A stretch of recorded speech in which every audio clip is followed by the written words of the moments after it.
McGregor weak in the knees. Welcome, you're watching The Huddle, and I am your host, Ariel Meza, joined today by Thomas Gobbo and Jero Guerra, my guys. Jero's your first time with the couch and the podcast, you know? You like it? I know we were talking about it before we hopped on here, but I love it, man. It's a great setup, and excited to be part of this show today. Yeah, it's great. It's nice being able to have, more people on here. And again, producer Marcus over there, no Shout camera. out Marcus. Shout out Marcus. But yeah, I mean, it's been a crazy week. You know, we had the World Cup, had UFC, the Lights even played. We're going to start there with the Lights. The Lights come back from a down two lead and win 3-2 with a big help from Alex Anderson. I just think that he has been a great underdog on the team, kind of like they haven't really been starting him, and when he gets out there, he makes a difference. And I think moving forward, that's someone the Lights need to look out for. I think at half they were down 2-0, and then they got a goal from someone else. I forgot his name. But then Alex Anderson comes in as a substitute, scores the last two, scores an equalizer, and then one in the extra time. Like, I think it was 90 plus 3 minutes. So a crazy game from them. A win they much needed after two disappointing losses. Last time we talked about it, coach was very upset. I'm sure he's a little happier now with that win and moving forward. I mean, I saw the comments. Everyone was like, can you guys play like the second half of this game for the rest of the season? So what do you think, Harold? No, yeah, like you said, he's a very reliable asset to have. I mean, it could be something where he could start earning his spot more on the starting 11 as time goes by. But also just a great win for the Lights, right? I mean, historically, the Lights have struggled at away games. Yeah. Especially in those early years, and it kind of still creeps up on them every once in a while. And so to see them go to Monterey Bay and get that, come from behind win, come back win 3-2. Yeah. Excellent to see. And hopefully they can, like you said, keep this momentum going, get some big wins in the regular league play, because we need to see them, start to climb up spots if they want to reach that Western Conference playoffs coming. Yeah, and we're like mid-season right now, right in the middle of the season. Like you said, away games are a struggle for them. I mean, I think it's only their second away game win of the season. And what another struggle I think showed in this game is set pieces and corners. Both goals from a corner. I noticed this covering them last year. I felt like corners was a weak spot for them. That's where they struggled a lot and got scored on a lot. So, I mean, the first goal, the guy wasn't even marked. It wasn't marked at all. And the goalie had to do a one-on-one right there. I thought he maybe could have came out, punched that ball. But, it happens. Stuff happens. I know as a goalie, stuff happens. And that's just, for me personally, my opinion, that's where they need to improve. And hopefully that's where they improve going forward. I mean, they locked in, kept their heads in the game, and came out with the win. So happy for that. But also happening that night, a lot of stuff happened that night on Saturday. UFC, I know you were there, Harold. Crazy night. I only got tuned into the last two fights, but let's start with Paddy Pimblett with what was it called, a guillotine choke in, what was that, 30 seconds? Let's fact check that right now. How many seconds exactly? Yeah. Patty the Batty stealing the show. I mean, we'll get to what happened in the main event, but Dude. what were your thoughts on, as a casual, enjoyer? Yeah, definitely more casual, just really getting into UFC right now. I definitely love it, and I want to get into it more, but I'm a Paddy fan, and I'm not too familiar with his opponent, but like you said, that's not typical of that opponent to get put out like that. And I was like, damn, that choke he put him in. Once I saw him put his legs over, I was like, Jesus Christ, this guy's insane. I was like, how's this guy breathing? And then they pick up his arm and he's out. He's cold. We know, like, Paddy, anyone that knows Paddy, and I mean, he obviously comes from a very decorated grappling background, and so that's his forte, right? I mean, we saw what he could do with Gaethje on the feet in January. He could take a punch. He's tough as nails, but his specialty is really when he gets to the ground. And so, obviously, like you said, he got him there with the submission, hit him with the Darce choke, and I just saw it 52 seconds 52. Against a guy like Benoit Saint-Denis, who has been there with the best guys in the world, who's known to be one of the best guys in that division. Just a tough opponent for anyone in the lightweight division, in my opinion. One of the most stacked, if not the most stacked, historically in the UFC. So for Paddy to bounce back from that Gaethje loss in January to now do this to BSD, I think he's trending in the right direction. Yeah. Before we move on, you have anything, Tom? I just think he knows when the lights are the brightest, and he performs when the Yeah. lights are the brightest. So I mean, that walkout though too. last time I watched him was the Gaethje fight, and I mean that was still a performance. Right. You know, he's on the short end of that stick, but what a great fight that one was, and he put his all into it. And I feel like maybe some people the critics were like, you know, he needs to win this one, and it was a tough opponent as well.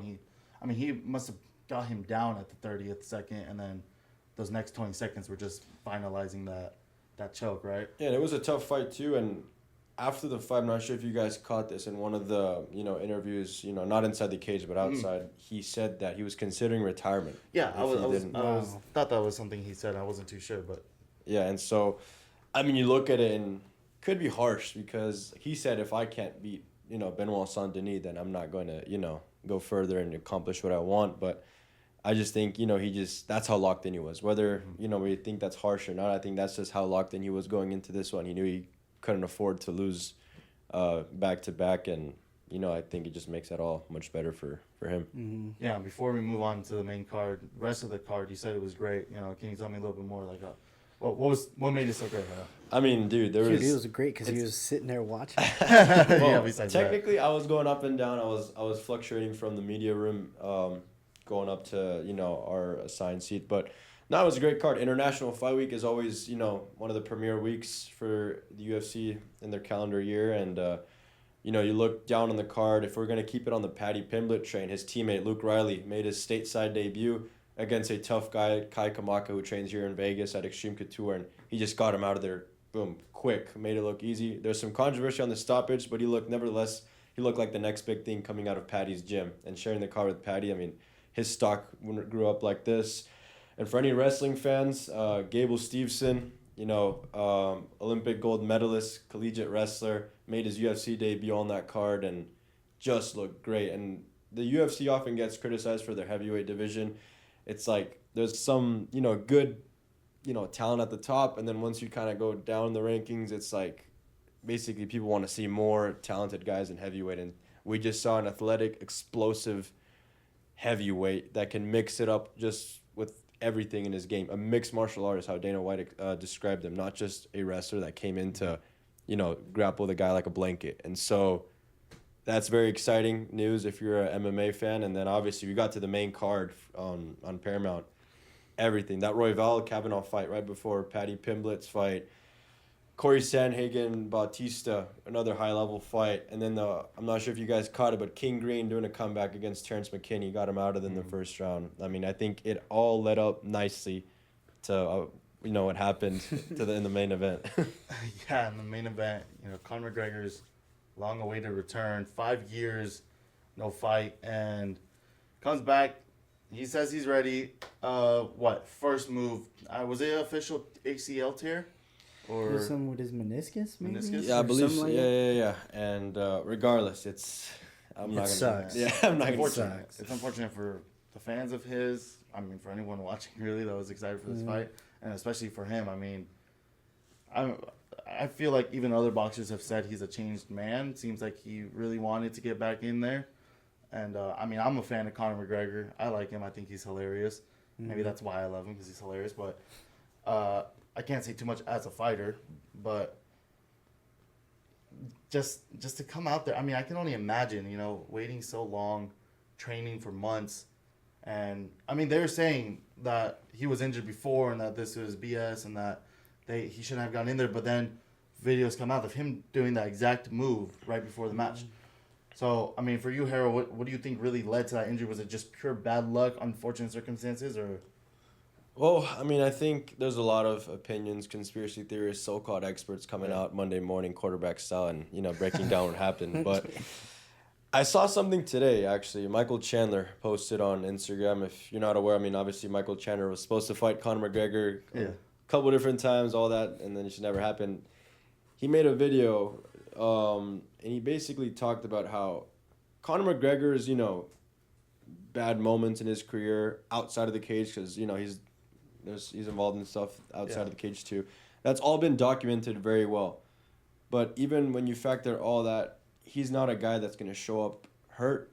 Right. Give you a little nice walkout, strut, and get out of there in a minute. That's just not the type of guy he is. Even with all the money he has, and Right, that's what I was gonna say. Like, he's not doing it for the money at all. Like, he doesn't have to fight. No, He doesn't. He doesn't need to. Yeah. because he's making money off Yeah. what, that whiskey, proper 12, Proper 12. and everything other. Yeah. Everything other. Now, I mean, I know McGregor, and he's still gonna have a lot of these fans that'll defend him till they die, and then there's obviously people that are on the other side of the table that don't like him for maybe the stuff outside of the cage.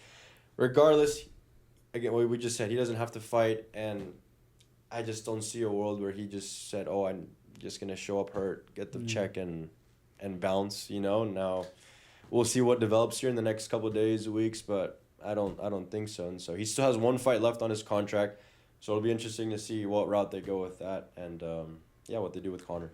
Yeah, Max Kellerman. Max Holloway, calls for a third one. Do you think that's possible here? Do you see that being in the future, or do you think kind of McGregor needs to go a different route? It's definitely possible, right? Anything's possible. And I mean, when you have a name like Conor McGregor, I think they wanted to throw him in there with someone that's relevant and still at their, top of their game like Max Holloway. But I mean, at the same time, for those that are, wanting to see McGregor maybe get his hand raised, get a win, the Max Holloway one wasn't, that's not a guy you're just going to go in there and smoke. And this isn't boxing. And there's no shade to boxing. I think times are changing around boxing, but you see a lot of the times where, oh, this guy's coming back, let's give him a tune-up. Let's give him a layup just to get his hand raised and get back in the win column. Max Holloway does not fall under that. And I think now that we saw what happened, even though Max, couldn't really get going either, I think this could be the opportunity to say, hey, Conor isn't what he once was. Let's do that Michael Chandler fight. Chandler's not the prime of his game, but Chandler, win or lose, he's going to give you a really fun fight. I describe him as a fan-friendly fighter. Like, I see a homie down the street that has never watched MMA. He might get bored by the grappling. All right, turn on a Michael Chandler fight. That guy's going to give it your all. He'll mix up the wrestling, strike with you, and win, lose, or draw, he'll put on a good fight. And I think that's a good fight for Conor, right? It'll be a fun fight, win or lose, and everyone makes money. And with Holloway, I think, he's still at the top of his game. He could fall into a title shot at 55. He can still fight really. I'm not saying Conor isn't relevant, but in terms of title aspirations, he could fight other relevant names that'll get him closer to his goal at 55. And so. Yeah, I was going to say, Conor McGregor beat Max Holloway in their first fight, which was about 13 years ago. Max Holloway was on the come up. But now, this time around, of course, maybe this time Max Holloway wants to win, but, ultimately doesn't get that opportunity. So he wants that check, too. Yeah. I don't blame him. Check. I don't blame him. And he admits it, too. He doesn't. Right. Yeah, he said, let's get the money. Who boys. doesn't fight for Yeah, money? right. I do not blame him whatsoever for him wanting that trilogy fight. At the end of the day, these guys are prize fighters, right? Yeah. We could talk about, I only mentioned that because we're talking about for the sake of the sport, but these guys are prize fighters. They don't need to go out there and win a title for us to be like, oh, you've done this. Like, no. Yeah. These guys are trying to put food on, on the plates for their families. Mm-hmm. They're trying to put food on the table, all that stuff. So he wants a trilogy, and they give it to him. Yeah. Go ahead. Holloway also, he was telling Conor McGregor, like, stand up, like, we should do this, like, like, we're not going to do this stuff. And, I mean, we've seen this guy stand and bang with Justin Gaethje in final seconds and win that. So I think there'll be a trilogy. I mean, Max was super respectful about it. Right. He was saying that Conor was saying, no, fight me, like, hit me, like, because I'm sure Conor didn't want to go out like that, and he was maybe a little delusional, like, trying to fight through and be like, oh, I didn't do anything, try to fight through, but, man, I mean, I think for the fans wise, I'm more of a casual, we'd be robbed if we didn't see that. I mean, I feel like we got to see that, because that wasn't a fight. That was I was going to say, as a casual accident. viewer, what would you like to see? I would love to see it. Like I said, before I knew anyone else in the UFC, I knew Conor McGregor. Correct, okay. And then I'm a huge Holloway fan just because of the games. I used to play the UFC games. And He's overpowered on that. I loved him in the UFC games. I was like, who is this guy? And then UFC 4 Max Holloway, dude. Dude, UFC 3 Khabib just gave me hell, dog. Oh, my God. But that's why I love, those are two of my favorite fighters. So I would love to see them fight. I think it'd be a fun one. And as a casual, I'm trying to get more into it. The only reason why I didn't know so much about this card was because I was a little busy watching FIFA, watching the World Cup the same day, Argentina and England playing in the same day. So I think we move on to there. Harold, I know you're a little busy on Saturday, but were you able to watch the game? Yeah, so actually it's funny you say that because a lot of us media members and in the media room, everyone had the screen on the computer.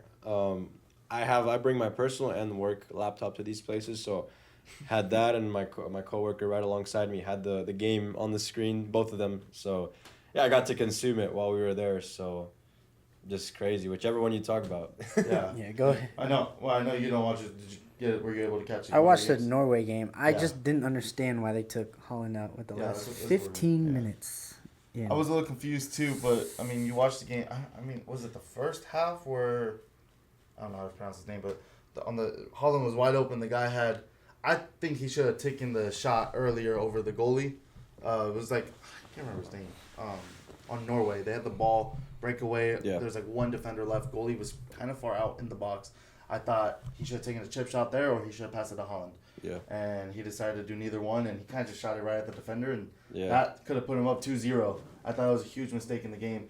Then after that, just what it seems like that they weren't feeding Holland the ball enough, and then he was a little frustrated, and he comes off the field with 15 minutes left, and I felt from there it was over, and Jude Bellingham, like, just- yeah. Jude Bellingham. Like, you Jude can't Bellingham's do generational. that. Can't take your best player off the Yeah, field. I could agree with that. I think even if he's not getting enough action, it's still where, he gets the ball once, he can change the game Exactly. for you. Like Erling Haaland's always been that type of guy. He used to get criticized for that actually, where like if the team's not feeding him, then he maybe disappears. But quite frankly, if you can feed him, like the guy's gonna be the best thing you have. So I Exactly. think It's the role of a striker. if they struggle to feed him during the game, like who tells you that he doesn't get a chance at the end, at least one, and he'll bag it in. So it sucks, but I think it's also good for Norway to get this far. And I know it sounds cliche and all that, but like they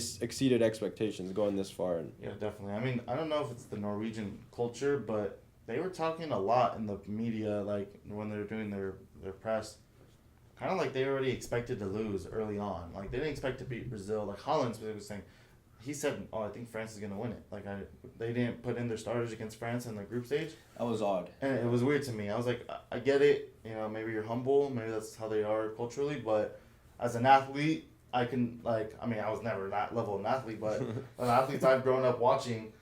Don't laugh, Marcus. From the athletes I grew up watching, they would never admit defeat before the game started, for the whole tournament too. To be like, oh, we're not gonna win the tournament. Like, it's such a weird concept for me to grasp, especially Holland. He's the top talent in the world right now. Especially if you're a leader of a big team, you don't want to sit the last 15 minutes of a very important game that you have to win. But I do I understand. definitely thought it was odd, like the fact that when you look at that last match, say in their group stage when they played France, and they just basically Because it wasn't like they were. They could, if they would have won that game, they would have got first in the group, and they would have went through the path that France had taken to get to this semifinal, rather than the path they did take to try to get to the semifinal against Argentina. Which, it's easy to sit here, and just if if they would have done that, if they could have done that, but that's the reality. If they would have played that main team, the starting 11, you never know. France is strong, but at least. Well, maybe that was the argument that a lot of people said, that maybe they were trying to avoid that side of the bracket, that they thought it was a harder side. But look what ended up playing out. Germany got knocked out early. Yeah. And they would have played Paraguay. And, Paraguay was having a great tournament they started rocky against U.S., but then they did, that crazy game against Germany. But either way, they would have faced Paraguay, and I'm sure they would much rather done that than a Brazilian team, So, it's like... I don't think Brazil as good as we thought they were? Or were they... No, but I think you'd still rather play Paraguay Yeah, than Brazil, you'd rather I play think Paraguay, these teams can't gamble on wanting to be on one side or the other because, for example, I'm Colombian, right? A lot of people had it. Even some Colombians had it, guaranteed that Portugal was gonna get first in the group. I'm like, no. I definitely. Right. And I think we got screwed over with that last minute VAR decision. I think we should have beat Portugal regardless. We got first in the group, and we were the ones that took that side of the bracket rather than Portugal. And everyone's brackets had Argentina playing Portugal, and then nothing happened. Yeah, and I had you guys playing Argentina and I did too. fall short. Switzerland. Hey, It was the last team I was rooting for. After that, I was like, it's Norway or nobody, and so now I'm cooked. But yeah, Norway versus England was I thought it was a really good game. Yeah. Of the two games that day, I thought it was the more entertaining game. Yeah. And Jude Bellingham just generational. In my Say opinion. what you want about him. He's insane. Yeah.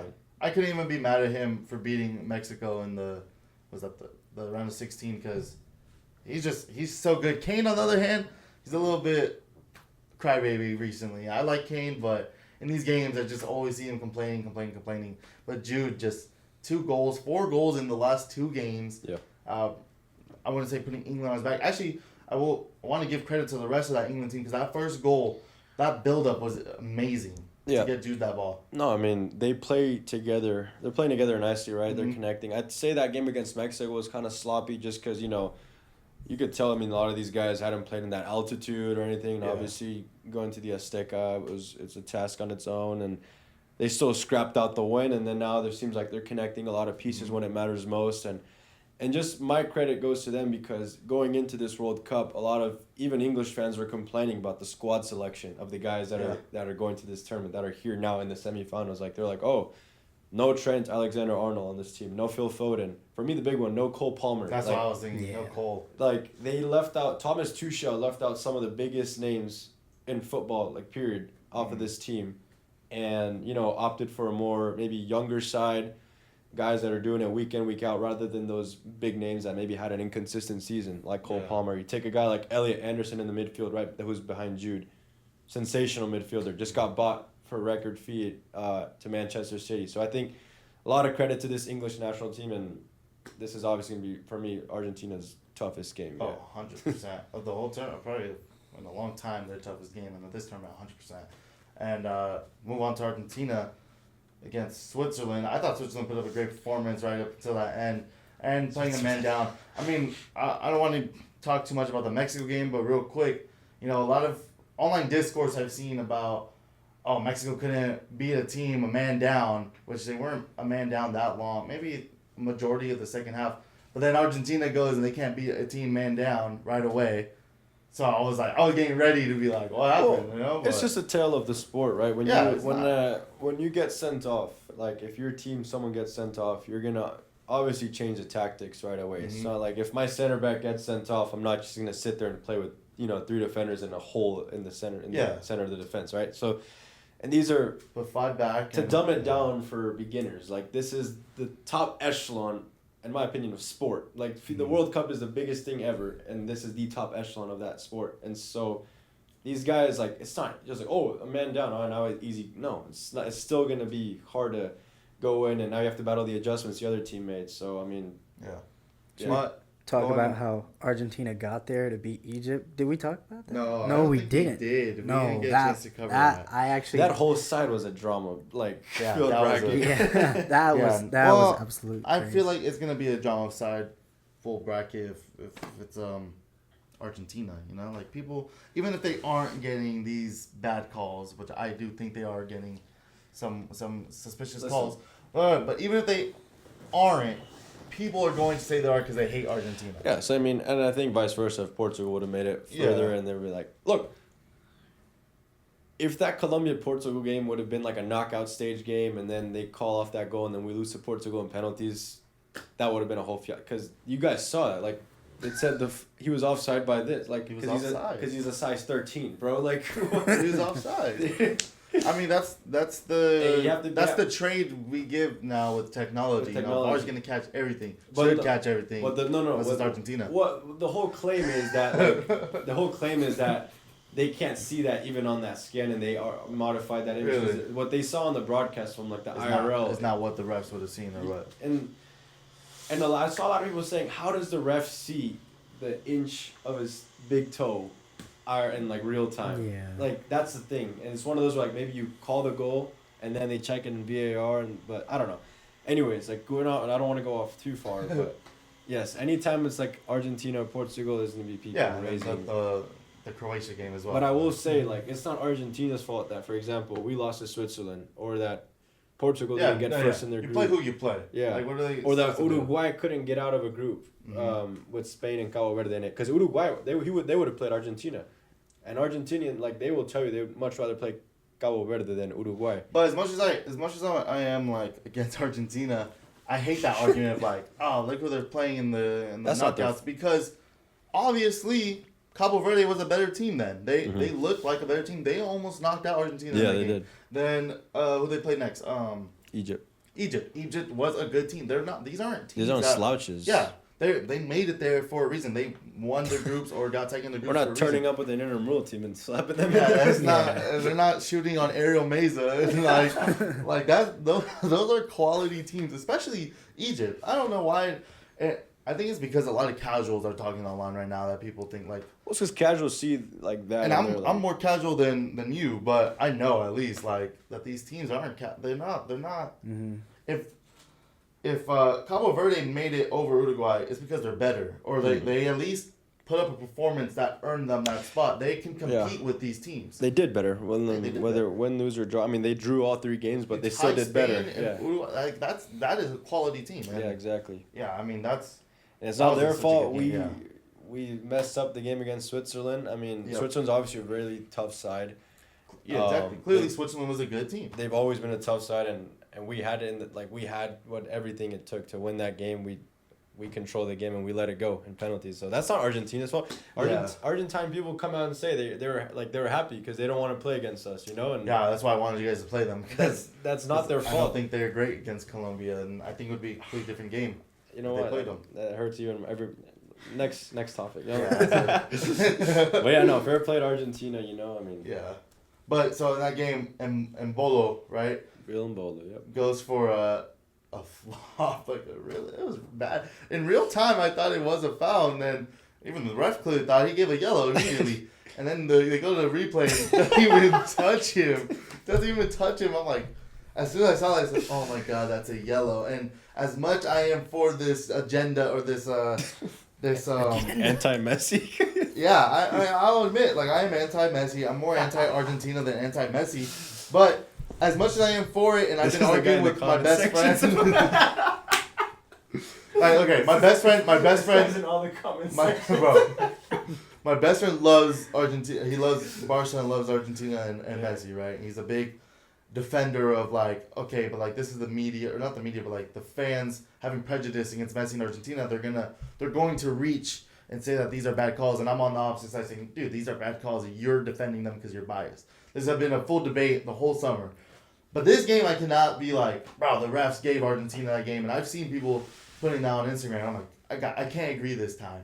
That Switzerland stole that game and Bola stole that game by flopping. That was a yellow card. They made it clear that they would give a yellow if they were flopping like that. Especially for fans who constantly complain, especially like Americans who complain that, you know, they're tired of soccer because they flop. They don't like soccer because they flop. And then they punish someone for flopping. I don't get how people were upset at that yellow card. That was on Switzerland. They stole that game. They were supposed to knock out Argentina and they failed. So I mean, I'm defending Argentina for once here. He was doing that in the Colombia game. It's just it didn't get as much PR. It didn't get as much PR and attention because it wasn't in the quarterfinals, and obviously he didn't get sent off for it. But dude, I like Mbolo. I think I mentioned it on he's a good earlier player. this season on the Huddle that I said he's one of those guys where you may not know what the hell he's doing in between these 4 years, but he'll show up at the World Cup and turn it up, dude. And this year he turned it up in a different way, but you know, always stands out somehow. So I think hopefully he comes out here to Vegas. He can dive into these pools we have out here. I mean, it looks like he's ready for it. And I didn't even see the first yellow. I wasn't paying attention. I didn't see that. I was like, wait, why did he get sent to... I thought they had given him a red for it. I was like, well, that's crazy. That's why I was like, corruption. But then I was like, oh, I saw the first yellow. I was like, dude, that was a bad one too. I was like, this guy that was reckless. That's reckless of him to do, knowing he already had a yellow. That's reckless. And he put his team at a disadvantage. But they still fought until the very end, and I thought they might get one there. But I watched the game for most of its entirety, and I couldn't really pinpoint a spot where I'm like, Argentina stole that game. No, but Messi didn't score, so I was decently happy. How many burner accounts do you have? 5, like KD. Yeah, bro, like KD, bro. Guys, he gets out of the huddle and he starts commenting Argent All FIFA, of the time, Messi dude. FIFA boy. Fifantino, dude. He knows. I never said that one. Fifantino, dude. Okay. Besides this game, you like, this tournament just looks so shady to me for Argentina, but. Hey, money laundering, they'll get into that. They'll figure it out later, bro. We'll figure it out. I guess we can move on from that unless you have something else to say about that game. No, I mean, I think. Sorry, go ahead. No. I'm just kind of going off, Argentina, England, Spain, France. Like, Yeah. at the end of the day, the four semifinalists, like, All number ones. whatever you Yeah. want to say about them, some of the world's best, the world's best. So we'll see. I think we've got a really good semifinals, couple of matches here on display, and we're about to be treated to some really good games. Yeah, I will say, I expected Argentina to kind of be worse in this World Cup, personally. But they find ways to win. They find ways gotta to win. commend them for that. In the group stage, I think they played just great. Like, they played just fine. They weren't struggling. But in the knockouts, people were like, they're struggling against Cabo Verde and In Egypt. they're down 2-0. And like I said, I don't think those are easy opponents. Like, Right. they should be. But England is a different beast, in my opinion. So, I mean, my prediction right now is England's going to win this game. I don't have a score, but I do think England's going to win. I think it's finally time England has a finals appearance. Are they getting revenge from 1986? 100%. Yeah. That'd be how funny. But this time, but they can't get a handball in this time because VAR will catch it.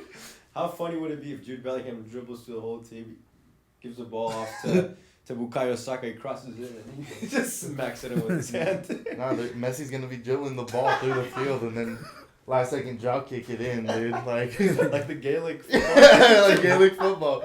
He's gonna be bouncing the ball through, and the refs aren't gonna see it in Argentina. So Dude. post it was like Pickford if he saves or Messi if Pickford saves his penalty, it's like the Gaelic football guy. He put the ball down, the keeper saved it. He came back to it, he picked it up and just dropped it. If I won't say if Argentina wins because it's because of some BS, but to me England should be the favorites. I think mentality's on Argentina. So I think these guys are absolute dogs when it comes to these, decisive games. Like, I'm not saying other teams don't, don't get, what they should be doing, but Argentina, when it comes to these games, we saw it. Like, you mentioned the Egypt game, like, a lot of teams would have just kind of had their mind out of it, 2-0, just trying to all, do whatever you can to get the frustration out, but they found a way to win. Like, I think that's impressive. Ref, so. Like, all right. But you got to give, I think I give that to the Argentina side, because going off, like, I do like this English side, which is filled with younger players, but I think that's where Argentina's going to thrive. The mentality's on these guys' side. Yeah, I guess, but I just feel like England has such a, even though, yes, they didn't take some of these players that people expected them to be on the team, they still have a stacked roster. Their front, Saka, Kane, and the Rashford's hurt, but they have Jude, like those three alone. Anthony Gordon off the bench. I feel like Saka's maybe been underperforming, but still, like, those guys are dangerous. You give them too much space, you one wrong move, they're gonna punish you. We see that on the Mexico game. Yeah. And of course, Argentina's a better opponent than Mexico, but maybe. But I think that's a team, especially Jude. They punish you for your mistakes. Absolutely. And if Argentina's making these mistakes against Cabo Verde and Egypt, what can a team like England do to them? Yeah, but I think my debate's like, I think England's always had this stacked roster, and I think this is why I kind of see like people making fun of them for saying it's coming home since 1966, the last time it came home. I think there's never going to be a problem with England having a stacked roster, because we see it right now. Like, this is probably on paper not as stacked as it could have been, but it's probably doing better than if they would have brought their biggest names. So that's never going to be a problem. I just think what my mentality thing is, like, there's this term in South America, it's called like ser canchero, which is basically when the game gets like that, when it gets rough and stuff, like a guy like Enzo Fernandez is gonna thrive. A guy like Rodrigo de Paul will get in your face is gonna thrive. Like those guys that not sure if I could do it on here, but like that grab their and they go in and they don't care what what it is and play. Like South Americans, man. South Americans are different when it comes to that. So while I think footballing wise, I think England. And they call Mexicans dirty, but football and dirty. I mean, you say you didn't grab it. Well, like it's. Well, that's fine. They're dogs. That's what they are. No, but I mean, I think it's gonna be a great game, and it's Messi's first time playing England, right? And he gets a lot of criticism that he's never played these top teams in in Europe, but For what though? Like he I mean, again, you play South who you American play. teams play South American. No, right, but in the World Cup, like he's never faced. I think it's England, Portugal, which I mean, can you really say they're like England's level? But England, Portugal. He would have like, played England if they made it to the final in 2022. exactly. I'm saying it's not their fault, Yeah. but they never played them. That's what it's I think. unfamiliar. Like let's all the say. Messi and Ronaldo fan bases, I always Messi say never it's like played them. it's just like Messi and Ronaldo fan bases. It's like the Nike and Adidas debate we had as kids, the PlayStation, Xbox. It's like, bro, grow up. Dude. I'm not. Well, I'm not saying you. I'm not saying okay, you. I'm saying people. I'm saying people. Like Yeah, no, I mean, it's, grow up. it is Like, unbearable. I can't. Back, I get it when we were in third grade, saying like, "Oh, you like Ronaldo? No. Oh, you play Xbox, bro? No." Like, brother, we're like big 26, dude. Like, you like Messi more, cool, but doesn't mean you just hate on Ronaldo and Right. Portugal and whatever he's doing, and vice versa. You know, like. And so I'm sorry I'm getting sidetracked. It just pisses me off when I see people like that. All I still. said was I don't think Messi. I was gonna get to the point that, people are giving. I guess I see why you're saying that, but because like if the Ronaldo fans think, oh, they never played England, then he's gonna struggle. But clearly we saw in the last game, Messi's not the only weapon on that team. Yeah. I mean, dude, Alvarez at that freaking goal. Julian Alvarez is Dude, before that goal, I was like the Cabo Verde goal, which very similar goal. Cabo Verde to me was the goal of the tournament. Yeah. Yeah. And then he goes and recreates it for maybe even more important moment.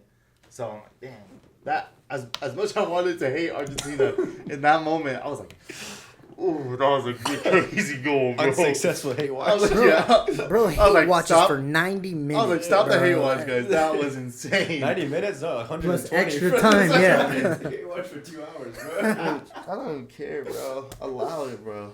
We gotta commend his dedication. You Allow know? it, fam. I'll never switch up though. I won't switch sides. You know. You won't see me hating on Ronaldo. He's consistent hater. But I'm not doing it because I like Ronaldo. I'm doing it because I hate Messi fans. That's why. There's a difference. And you love Ronaldo fans. No, I hate him too, but I like Ronaldo a lot more. Bro than doesn't Messi. like anybody. Bro, I've been getting the Ronaldo propaganda. It's got me. The anti-Messi propaganda on TikTok and Instagram got me. But let's get back to the main point. Was I do think Argentina has more weapons than I thought they did than just Messi. See what happens when you actually watch a game. Relax, I've been watching the game. and those are if they shut down Messi, fine. Those guys are gonna make it a game with England. I still think England's gonna win, but I don't think it's gonna be a blowout by any means. And I just don't see. I don't want to believe that Argentina gives it back to the final 2 times in a row. Maybe I'm hating, but I do think England finally has been playing like how they should be playing. They've been putting it together, and they beat a good team in Mexico. They beat a good team in Norway, a really good team. Holland's been on fire. They completely shut him down. So I think they can potentially get through Argentina and make it to the final. Now, if they go against France or Spain, I don't. That's gonna be a great. That's game. where I like Argentina more than England in the final. I think Argentina has a bigger chance of beating a France or a Spain than England does. Maybe. I will say that. I don't think anyone has a chance of beating France. They just seem crazy. We'll find out tomorrow, but Yeah, I'm excited, but I think of the 4 who could beat France is Spain. because Yeah. I think obviously France on paper has the most stacked attack in this World Cup, but that midfield I think is gonna be controlled by Spain. It's just on the bench too. They have the ability to say we're gonna bench Pedri. Yeah. Dude, like that for me is mind blowing. Yeah, I mean, I'm excited. These 4 teams are gonna be Yeah, they're going to put on a show. amazing to watch. As much as I hate Argentina, but it's gonna be a good game, both sides. And I mean, do you guys have any predictions for the games? I know I've said mine. I think so. For me, France, England. I don't know. I really thought Norway was going to go to the final, but Props to Erling Haaland. He gained a lot of fans. I Yeah. think. I mean, obviously, the footy community. He's already huge, but I feel like he really hit the mainstream culture this summer. But Yeah, a lot of people were mad. Like, oh, finally, people can stop watching someone they watched only for the past week. Like, they just learned about Erling Haaland, especially. No, I'm not gonna get into that. That's kind of messed up. yeah, that's what, I mean, all right, But like, predictions. yeah, I mean, I do think a lot of casual fans came out, but can't be too mad about that because it's exposure for the sport and getting people. I love more it. into I love it. Yeah, I love that know you people love are it, yeah. glazing Haaland. I love that people are, glazing Messi and Bellingham, Messi. I mean, Ronaldo didn't go as far as people wanted, but just the fact that yeah. they found out. It's like I said it. I'm not sure if I said on here, but in one of our classes for my hot takes for an assignment we had to do, I said I think soccer's gonna take over like either one of the lower sports in the U.S. and the major sports, either hockey or soccer, and it starts this summer, and once the whole world sees what's going on in our backyard, and I think. Players like Holland and stuff like that are a great example, and just the whole like how much attention this has been given. Like, who would have thought this speed, promoting it? Yeah. I mean, exactly. Even on the culture side, stuff like that. I mean, who would have thought this many American sports fans were talking about the Norwegian national team, dude?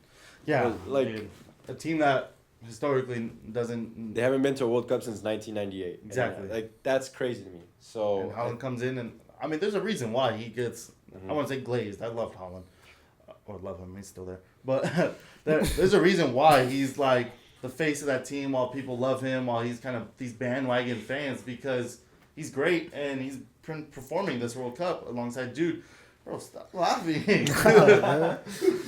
And then, you get the Jude and Holland edits. But, I mean, I think this World Cup, as you said, has been great for, I think, at least American growth of the sport. Yeah. And, I do think, though, we've seen a lot of discussion about the sport growing and why the U.S. didn't perform against Belgium, which I already knew they weren't going to, but because you hate watch that one. Too. I did hate watch that one, but entire game. Well, there was a little bit. I hate watching it because of the red card decision, which we didn't even get. I mean, I think even some Americans didn't like that too. Yeah. But I don't know. I think, like you said, that could be a whole different conversation. Yeah, I don't know if you saw the episode, but we got into it, and politics got into it. So there was. I think that's why some people didn't like it. But aside from that, there's been a lot of discussion going around why, the U.S. can't perform like other teams. Why aren't they that good? Because the U.S. is dominant in every other sport, and a lot of people make that excuse that if we cared more about soccer, that they'd be this. And I've already said.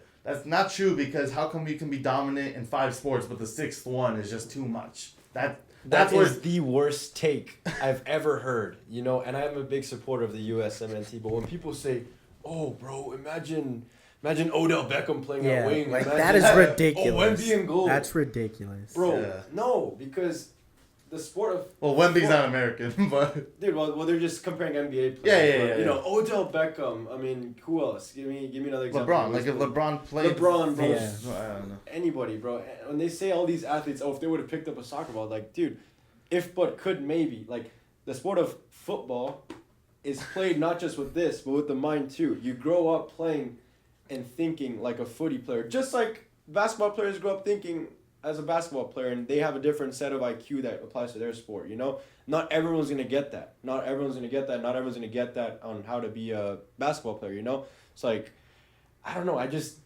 they think it's just about explosiveness and, this guy has a great vertical. Like, dude, that doesn't... They would be gassed. That doesn't matter. And if you want to use that argument, dude, look at Ronaldo's vertical, dude. You're telling me Ronaldo can't come over here and come be a wide receiver? Destroying. That's like if I said that, right? And obviously NFL fans are not going to take that lightly. So it's like, I just think it's the worst argument when I see people say like, producer Marcus is getting mad over here.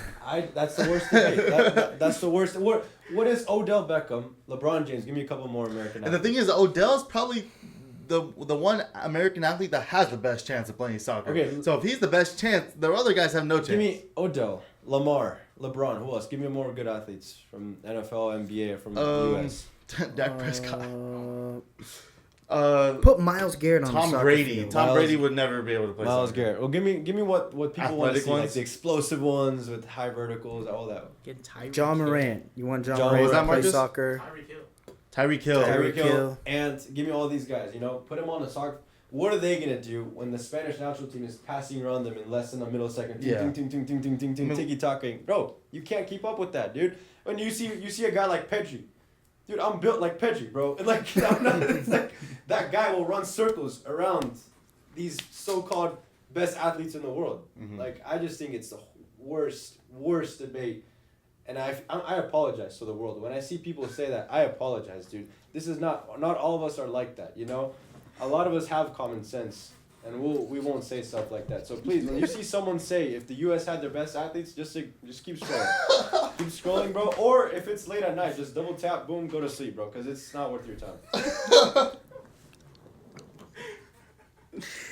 Nah, I that's struck a nerve there with Jero. it's a really good point because No, he's a lot of basketball players think they can play football. I know Kevin Durant's like, oh, I can go out there and play football. Let's put you up against like Brian Dawkins and like run a slant across the middle. Other sports and they could, yeah. Yeah, like that's No, ridiculous. they're good at their sport, and I feel like they trained for that, and their body was built for that sport. But for soccer, it's a completely different game.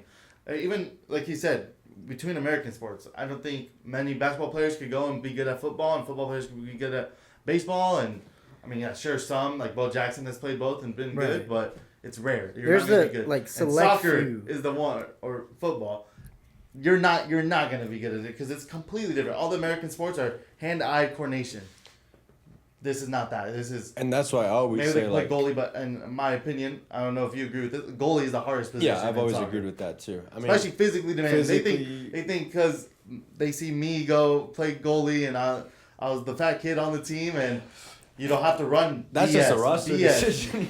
Okay, but still, that's like in the Sunday leagues they see the big guys Yeah, playing that's goalie just 'cause because they they want don't to gotta play move. But exactly. but still, in training they have to run. You have to have the Yeah, strongest yeah. core. So I don't think the only thing Mentally, they have too. is the hand-eye coordination maybe to be goalie, but You gotta play with to your feet. You gotta be mentally strong because Yeah, a lot of people mentally. are gonna be like, "Oh, that's a goalie's fault." Oh, you gotta put up Dude, with that you BS. have to your whole grow life. up with that, and Yeah. and I know multiple goalies 'Cause who you're- quit because of that. Exactly, your outfield teammates can have the worst game of their lives, And and, they'll then blame you you. let one in, and Oh, they'll you blame were preaching to the choir. I literally have a high school moment, bro. If anyone from high school is watching this, you know what I'm Wait, talking wait, about. from where? From Bro, Foothill? we played, yes, for fun. We played Shout out Valley. Foothill. We played Valley, and I let in a bad goal, but the rest of the team played like dog water. Yeah. And they tried to blame me for the whole game. I was like, bro, you guys couldn't even pass You like, can't. through the other team. Yeah, You guys suck. And then you they lost blame the ball. you. They blame Yeah. you. It's horrible. yeah. And like But- to go off what you said, like We're just going now, in on this, bro. the hand-eye coordination. That's one thing, right? Like Yeah. you said, the feet coordination. It's not that's- natural. it's That's not a natural human So that's thing. why Hands I've are. always said, kind of to go off what I said. I think it's the opposite. If you take some of the best athletes from soccer, football, and put them in this, the American sports, He's not wrong, They're bro. gonna Have do you good. seen Antonio? it's easier to learn. the Dude, have you hand-eye seen Griezmann? coordination. Griezmann play wide receiver. Yeah, but have you seen some of these soccer players like play basketball? That is atrocious. Why? They already know how to flop. Atrocious. Bro, yeah. No, but like if you see him shoot a basketball, No, like the ball movement's good though. No, No, no. Oh, he's right. Oh, what are you guys talking Their about? passing is great.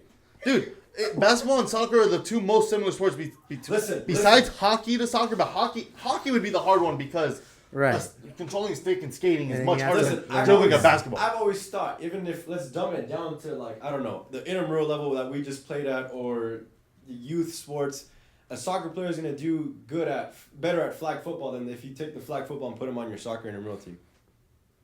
That's fair. Like I think I did better at flag football You than did. if one of you flag footballer only came to my soccer team. Yeah, 100%.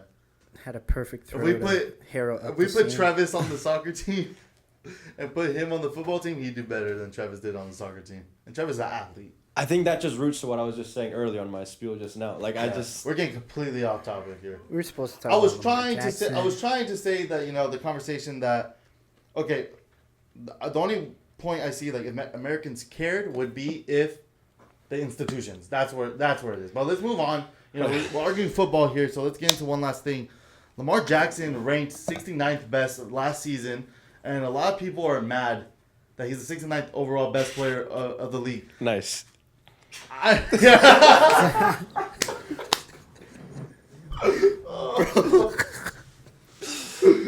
Point proven, dude. He's not even the best in his own game. No. I mean, you're a Steelers fan, but Yeah. do you think that's a robbery? Because Justin came in there earlier, and he is also a Steelers fan. He said that was insane. I wanted to see your take on this. Thomas. Insane in what way? That That he he shouldn't should've be been that higher. low? Yeah, he shouldn't be that low. Based on the last season that they had, he should have been like probably right where he was. He did not perform that well. He got injured a couple times. Yep.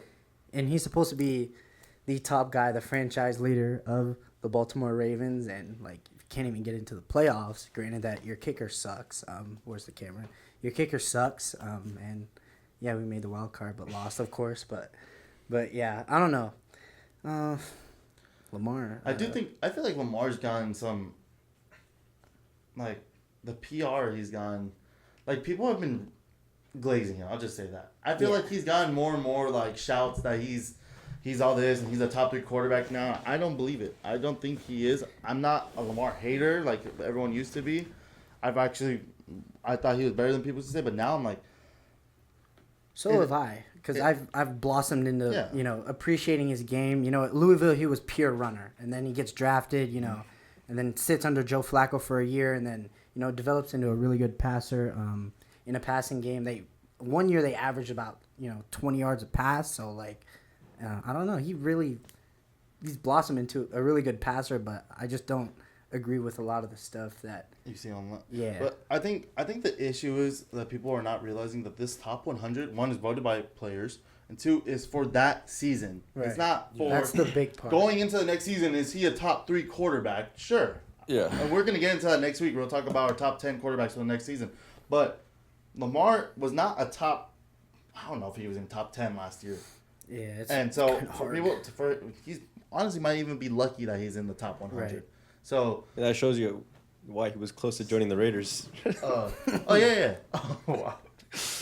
No comment. No comment there, just in case. But In case like Raiders want to hire me for a job. No comment. But yeah. yeah, no. I mean, I feel like they give him a lot of excuses too. That he doesn't have this weapon, or he didn't have Derrick Henry for half. Take a look at Josh Allen and what he has had to work with, besides Stephon Diggs throughout his career, and working with the receiving core last year, and getting to the playoffs. But that's actually the exact debate we had in I think the final episode of the UNLV's Huddle, and it was I agree. Josh Allen, they have the same situation.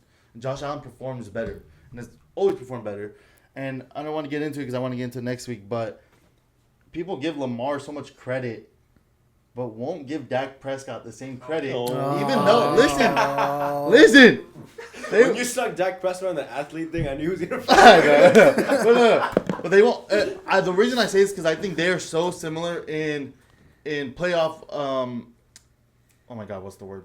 Like accomplishments. Yeah. Like they don't win in the playoffs. Right. They have good regular seasons. They go to playoffs.